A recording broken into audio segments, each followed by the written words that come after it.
नाही तिकडे नाही गेलो तुम्ही फक्त बघितलेला गुरुद्वाराचे हात काय लागला फक्त ह्या गोष्टी फोटो काढ नाही झाले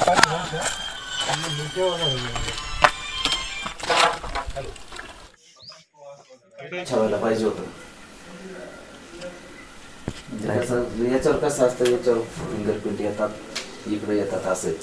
ठीक आहे, सर्वसामान्य माणसाला किती जणांना कळत नाही याच्यामध्ये, परंतु कसं याच्यात डबे वगैरे काय बाकी डबे वगैरे काही एवढंच त्याच्यात पैसे होते पाहुण्यांचे, पैसे घेतले ना बाकी सामान तिथं पाठीमागं टाकून दिले. पोरगी झोपली होती पिशव्या म्हणजे त्याच्यामध्ये नको